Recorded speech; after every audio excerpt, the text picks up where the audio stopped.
Okay, we're going to talk about the decade of the 1920s, which was kind of an interesting decade because it started out not great economically for the United States because of the effects of World War I ending. However, people started making quite a bit of money, especially in the stock market in the mid-1920s, and were doing very, very well until 1929 when the stock market crashed and the Great Depression set in. So it's a real up and down decade. Not so great, really good, really bad. Okay? Well, anyway, the 1920s had four different nicknames that people gave them. First one's pretty obvious because it's on your sheet, was the Roaring 1920s. That was a nickname for that decade from 1920 to 1929. Anybody know any other nicknames? Musicians? The Jazz Age. Very good. The Jazz Age. Women, girls. It's also known as the Flapper era, F-L-A-P-P-E-R, which was a kind of a nickname for women, the Flapper era. Why would they call it that? What's that have to do with anything? Weren't they dresses? Well, they got a little bit more bold, you know, and got out of their shells a little bit and compared to the past, wore some different type of attire, and became known as the Flapper era. Women actually started smoking cigarettes in public, believe it or not. So the Flapper era, where women came of age. And then not the silver 20s, but the golden 20s. The golden 20s. So the decade of the 1920s was known as the Roaring 20s, the Jazz Age, the Flapper era, and the golden 20s. Which will take us to our first subtopic, which is post-war problems after World War I in the United States. Now, anytime you end a war of the magnitude that we did in World War I, the United States is going to have to convert the country from wartime production to peacetime production. Okay? So one of the biggest adjustments the United States had to make after World War I was converting the country from wartime production to peacetime production. Aurora, what would be the difference between wartime production and peacetime production? Why is it so hard to translate? What you manufacture? Yeah, and what would you do in wartime compared to peacetime? Like guns versus typewriters? But a lot. But what you know, you only so many typewriters you can use, right? But there's a lots of weaponry, so there's a lot more production in factories being made during wartime than there would be during peacetime. Okay, now when you have a lot of stuff being built, Naya, what do you have a lot of? Jobs. Very good. A lot of wage earners. Well, you got to remember that 4.5 million veterans returned from World War I, most finding no jobs when they got back, because we are transforming from a lot of production to not near as much production. You don't need as big a labor force. So these poor veterans come home, 4.5 million, they're returning who fought the war, can't find jobs. Can't find jobs. That's an issue you got to deal with. Not only that, the people that had jobs were having trouble making ends meet. Making ends meet. What does that mean, Joe? Well, you can make money is fine, but if you're having trouble making ends meet, the money you're making is not what? Not paying the bills, right? Now, it's kind of an interesting deal because you always have to look at cost of living. Anytime anybody negotiates a salary, whether it be teachers or people that work at Blair's or whatever, when it comes to negotiating a raise, yearly, usually talk about it yearly, you always have to balance your wage versus the cost of living. And they have these fancy guru mathematicians that try to estimate what the cost of living is going to be, difference between 2018 and 2019. And they may come up and say, well, there's going to be a 1.7% cost of living increase from 2018 to 2019, which means it's going to cost you about 1.7% more to live. So when you're negotiating your salary, what do you want to get, Rhiannon? At least what? Well, how much more? If the cost of living is 1.7%, you want to get at least, well, probably, but 1.7%, and maybe ask for 2, and maybe they'll give you 1.7. That's all negotiation, but you always want to try to negotiate a cost of living raise dependent on what the percentage of cost of living is going to increase. Well, that wasn't happening for them, and these men that had jobs were having a difficult time making ends meet.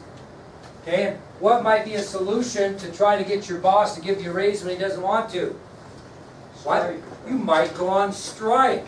And they were very prevalent early and even a little bit before 1920. So as a result of these low wages and higher cost of living, men in the United States that were working resorted to strikes to try to improve wages. And just during the year of 1919, now that's a year before the 20s start, there were 3 major strikes in American history. Just in the year 1919, directly after World War I and some of these problems we talked about, there were 3 major strikes that took place in the United States that involved about 4 million workers. And they involved strikes within the police force, the coal industry, and the steel industry. Workers in those 3 endeavors, almost 4 million men went on strike in 1919. And we'll take these kind of one at a time in chronological order so you understand strikes. Okay, the first one was the Boston police strike. The Boston police strike.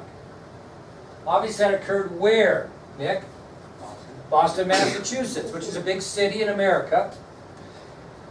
And on September 9th of 1919, the Boston police force went on strike. September 9th of 1919. Now, what did they strike for? What's one thing they struck for, maybe? Why did they go on strike? They wanted? Why would you go on strike? It's so simple, you're overthinking. What do you want when you go on strike? What are you upset about?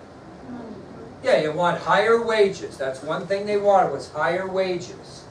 What else, Aaron, might they be striking on? Better work conditions. Better working conditions, improved working conditions. Very good. So when the Boston police went on strike, on September 9th, 1919, they went on strike for 1, higher wages, and 2, improved working conditions. This is a bad move in this particular era, because what happened, Caitlin, when all these police officers went on strike? No, they're on strike.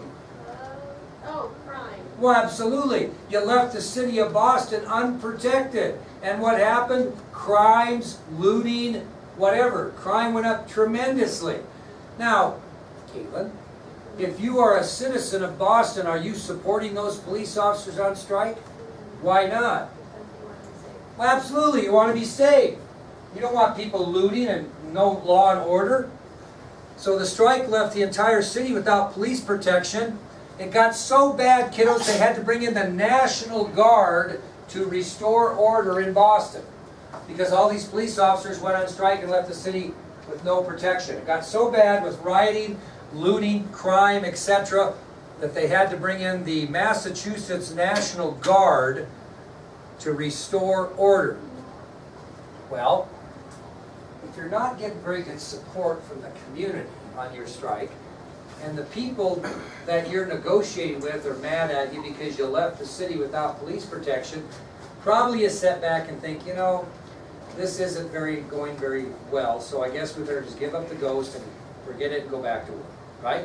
That's what they tried to do, okay? But the head of the police department in any state is called the police commissioner.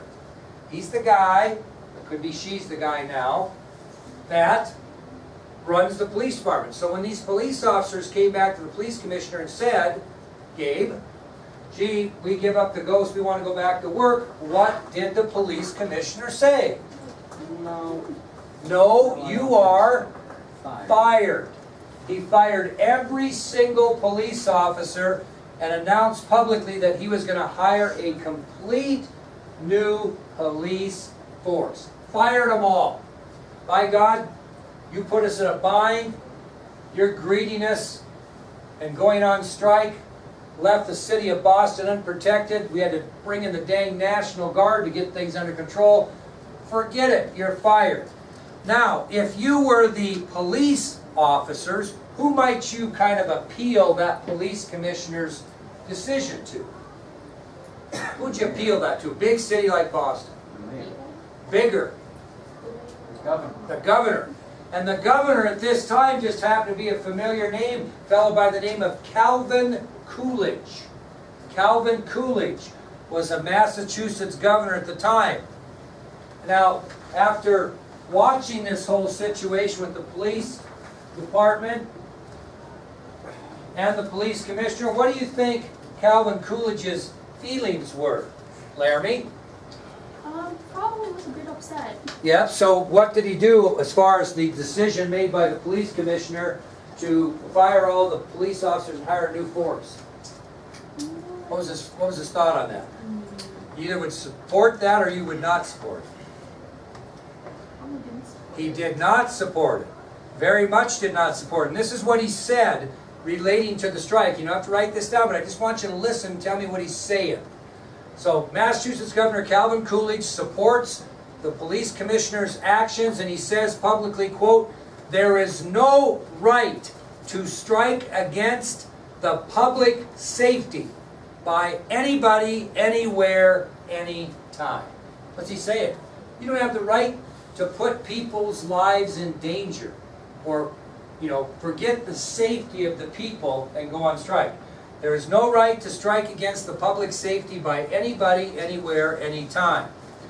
So, new police officers were hired by the police commissioner, and I'll tell you what, the stand that Governor Coolidge took was well received, not only in Boston and not only in Massachusetts, but it was paid attention to by people around the country. And because of the success of that, Coolidge is going to win the Republican nomination for vice president in 1920, which we'll get to later.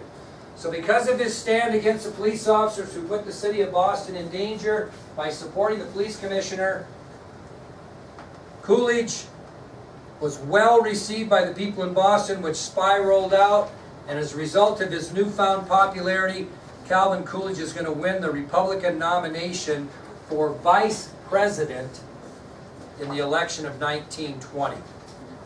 Okay, the next strike was the steel strike. The steel strike. And this involved a pretty powerful, oh, not yet, I'm ahead of myself. Steel strike happened on September 22nd, 1919. September 22nd, 1919. How much longer after the police strike? A couple weeks, right? A little more than a couple weeks. But what happened on that date is approximately 300,000 workers in the steel industry went on strike. About 300,000 went on strike. This is a little bit unusual. Kyra, what were they on strike for? What did they want? You'd think more money, but these guys actually didn't want more money. What did they want? Safer conditions. Close? No, not less. It kind of goes with Aaron's better working conditions, but specifically, what were they concerned about within their working Safety. conditions? What? Safety. No, Insurance. no. Amount of hours they were working. These guys were working, picture this, 12 hours a day, 7 days a week. You couldn't sit in this school.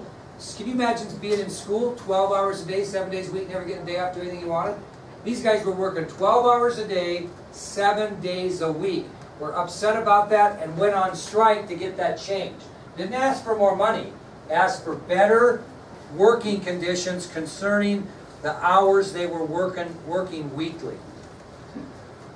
Well, this one got a little bit ugly.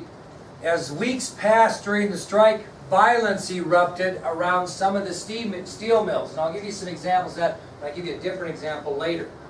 But what happens when people are out there maybe supporting the steel workers in this one, but then all of a sudden they get a little obnoxious in their way they're doing things and violence breaks out? Is that a positive thing for the steel workers? No. No, people start looking at them as bullies or jerks or worse words, you know what I mean? And they lose public support again. And what happens when you lose some public support? You have to bite the bullet and go back to work. So they did the same thing as the police did. They saw that public opinion was running against them, so they decided to return to their jobs in January of 1920. So they were out October, November, December. About over 3 months they were on strike. Now you realize, kiddos, when you go on strike, you do not get paid. Now if I went on strike for 3 months today and didn't get a paycheck for 3 months, I could make it. But when I first started teaching back in 1981, I couldn't have, I can assure you. So that's part of the deal too. You can only strike so long, and you got to figure out if it's worth it. So they decided to go back to work, and the steel industry welcomes them back. Why would they do that in comparison to the Boston police strike? They needed them, and they were working what? 12 hours a day, 7 days a week. So they were happy to have them back for no benefit. Well, that actually, they continued negotiation on that topic for about 3 years. And finally, 3 years later, the steel company agreed to cut their hours back to 8 hours a day. That didn't mean necessarily they didn't work 7 days a week, but they cut it down to 8 hours a day. In some instances, they probably worked 5 days, some 6, some 7. But they did cut it down to 8 hours max a day, but it took them 3 years of pondering back and forth to get that thing done. Okay? Well, the last strike we'll talk about was the coal strike, which happened on November 1st of 1919. Now, if the steel workers didn't get straightened out until 1920, you kind of had 2 strikes going on at the same time, didn't you? Pretty amazing. It was a crazy time. Now, on November 1st, 1919, the United Mine Workers, led by President John Lewis, went on strike. On November 1st of 1919, the United Mine Workers, led by Union President John Lewis, went on strike. Now this is a powerful union that exists today, still, that went on strike. And what did they strike for, Keelan? The normal. Cool. Money, and they wanted a shorter work week. Okay? They didn't mention hours, they just wanted a shorter work week, and they wanted money.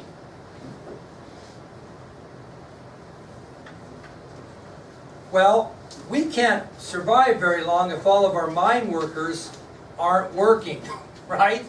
And so on November 9th, just 8 days after the United Mine Workers went on strike, the United States Attorney General A. Mitchell Palmer secured an injunction against the striking mine workers. 8 days later, on November 9th of 1919, the Attorney General of the United States, A. Mitchell Palmer, secured an injunction against the United Mine Workers and their strike. Carla, do you remember what an injunction is? Is it kind of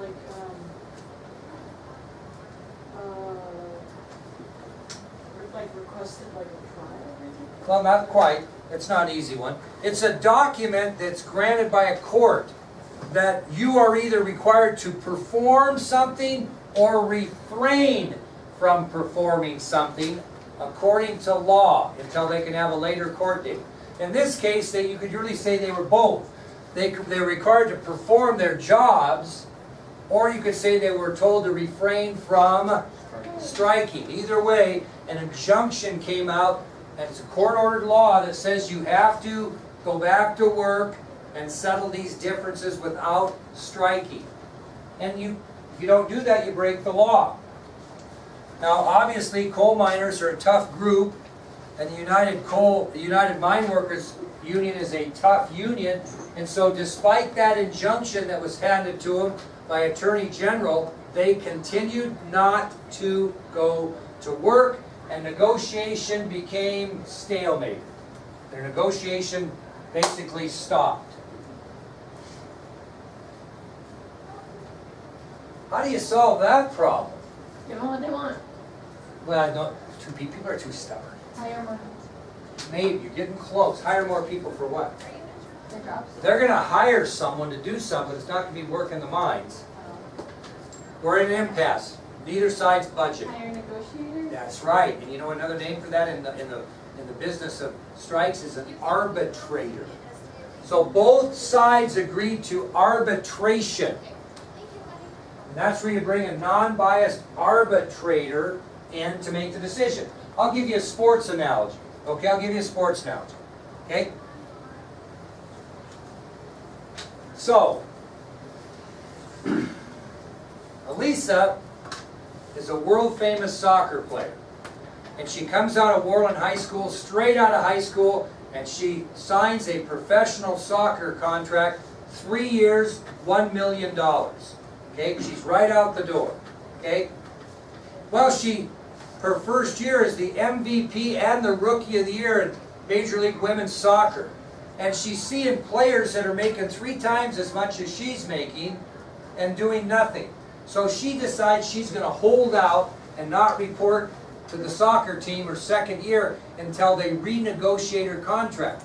Well, they're telling her to pound sand. You signed that contract, you're going to live up to it. She's saying, no, I'm not, because I just led the league in scoring, and I'm not playing for this pittance of $1 million when Johnny's over there, making $6 million a year and didn't do anything.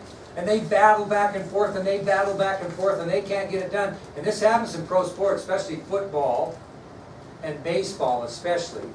And both sides agree then, nothing's getting done, we'll bring in an arbitrator. We'll take this to arbitration. Now, when you bring an arbitrator in and you pay that person, whatever decision they make, both sides have to live with. So if the arbitrator comes in and said, well,